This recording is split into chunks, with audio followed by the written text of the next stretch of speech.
Late spring in the gardens as a homemaker and mama. That's what I am sharing today. It is time to be hoeing and mulching and weeding and watering all that the outdoor gardens bring. So come along today as I share some garden inspiration, and don't forget to check out the correlating blog post.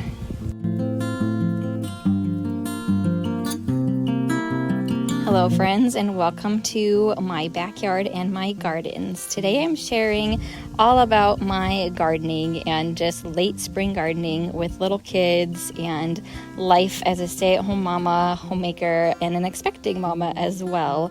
I just thought it'd be kind of fun to show you some of my gardens, my cottage style gardens and my vegetable gardens, and just show you the process it takes to care for all of these.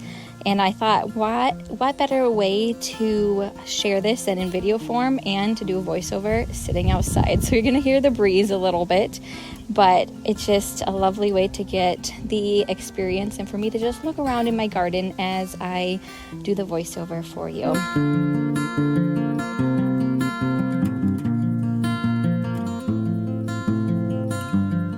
I feel like taking care of gardens is often like raising our children. We have to do things on repeat and do it with love and care. So caring for the gardens, the weeding, the pulling all the things that you actually don't want to be in the garden out, making sure the crops grow and replanting if you need to. It's just like our children. We want them to grow and be nurtured, to love the Lord if you're a Christian like I am, and to just be diligent with it. And that's part of being a homemaker, a mama, and a gardener. It all seems to encompass each other and works together well. So as I'm in the garden weeding on this very hot day, I got out quite early in the morning to beat the sun, that I was just thinking about that. Like, this takes a little time. It takes some diligence, takes some effort. It takes training of the plants to grow where you want them to if they're a viney plant. It takes being gentle because you don't want to hoe out the produce or the fruit and get the wrong thing. And so that's just an analogy I've been thinking about as I have been gardening this season, probably more so because I am expecting our fourth, but just how gardening is so much like raising children that we love and care for and nurture and want to grow and produce fruits well.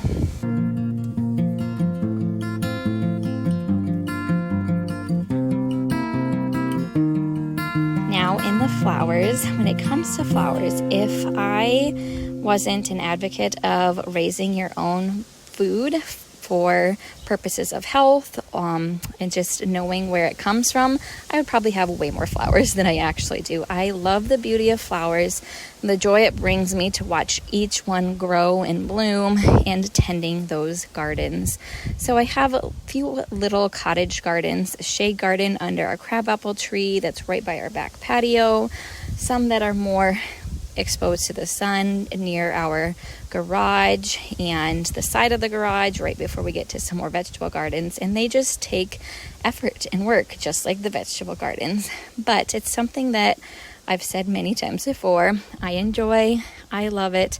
It brings me so much joy, and my kids have enjoyed starting to help more. They pulled weeds between the onions because when you train them to recognize the vegetable, then they tend to know what is a weed. And it's kind of satisfying, honestly, to watch them pull those little weeds in between, and they enjoy it too for a short extent. But watering is a fun thing for them too. Plus, on a hot day, they get nice and wet and they enjoy that coolness.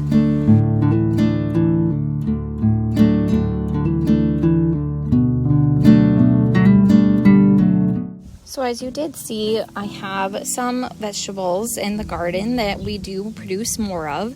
Potatoes and onions, for example, I plant quite a few of those to store for the winter.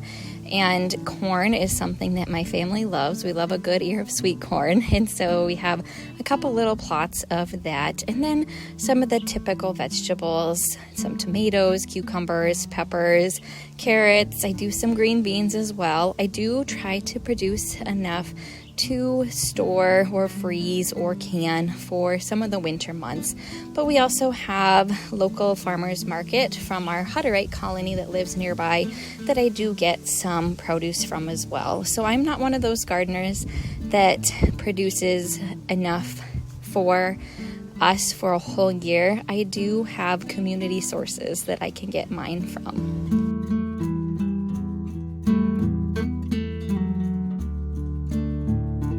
I think this time of year in my zone is pretty crucial for tending the gardens. You need to get the weeds pulled, get them mulched well, get the grass clippings around the vegetables or whatever kind of weed barrier you use, because when you miss this crucial time when they're up out of the ground just a little ways and you don't tend the gardens, you don't take care of it, then the weeds just take over. I've had so many friends who say if they've been gone for a weekend or they just missed a week of weeding their gardens and hoeing, that it just escapes them, and it's almost just overwhelming to try to attack all of that gardening after the weeds really take over. So this year in my cottage style gardens, I did decide to put wood chips down. I like the look of them, and I think they do a better job of keeping the weeds out. Last fall, I did a great detox of some of my ornamental grasses that I had in this garden. So it's not as full as it can be in some years, but I like the little stepping stones that the kids can see now that it's not so overgrown and walk through there. And it just will give space for more of the flowers to bloom and to be visible. There's times in a flower garden for sure where you just have to be brutal and take things out and adjust and change. And that's the beauty of gardening. Every year, every season is so different and things can come and go. You can change it to what you like and what you enjoy. And I like some of the quotes I've heard from Homemaker Chic on their podcast, how the garden is truly a reflection of the gardener. And I didn't want my garden to be messy and chaotic. I feel like my home, I want to create peace and joy and just a place of rest. And so that's kind of what I want my gardens to reflect. And they were not reflecting that in my thoughts. So filling the little pool because it's a hot day after a lot of gardening. And we ran to a local greenhouse to get some of their half off plants because it is that time where the greenhouses are trying to just get rid of some of their plants. So adding a few more flowers to a few spaces here and there to give a little more color, filling gaps that needed to be filled in, and just enjoying the process.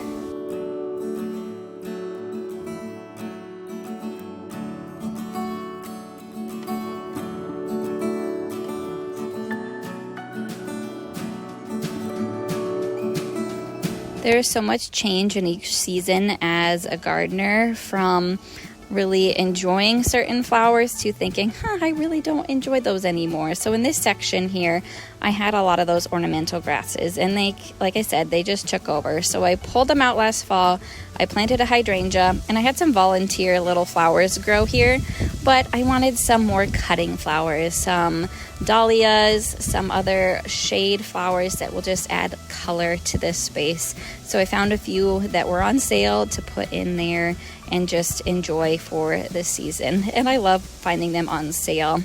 Yes, they need a little more love and attention because they are dry, they're root bound, but they still are beautiful nonetheless if you tend and care for them.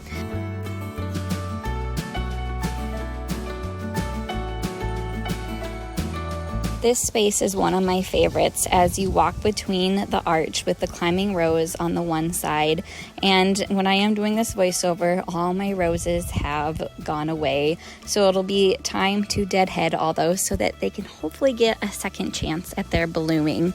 But I have enjoyed just creating my little rock borders, my little flowers on the edges, the tulips in the early springtime, all the other herbs and flowers that bloom for the summer months.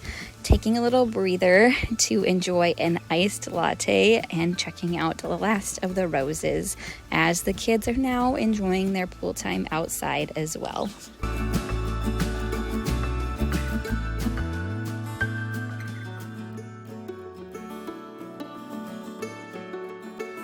Like I said, I have had a little more help this year, and it's so fun to see my little 2-year-old want to water and enjoy getting wet in the process. He's actually quite independent and really wants to just do it himself. So I have to move the hose so it doesn't just soak one plant and get the other one just a teeny little sprinkle, but he does a pretty good job nonetheless. And my oldest has taken some responsibility in helping with the watering of many of the gardens, as even though I have a backyard full of gardens, there's other spaces to tend and care for as well along the sides of the house and in the front where I have some landscaping and flowers and gardening.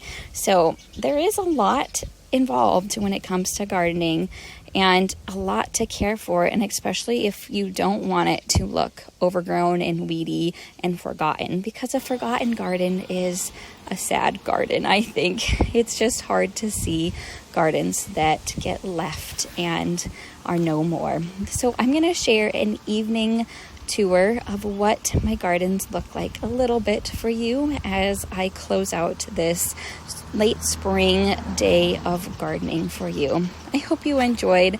I hope you're inspired to get out and garden a little bit and to enjoy the outdoors. Bring your kids along, bring your grandkids along, and just be creative with your space and love what you can grow and do in your own little backyard.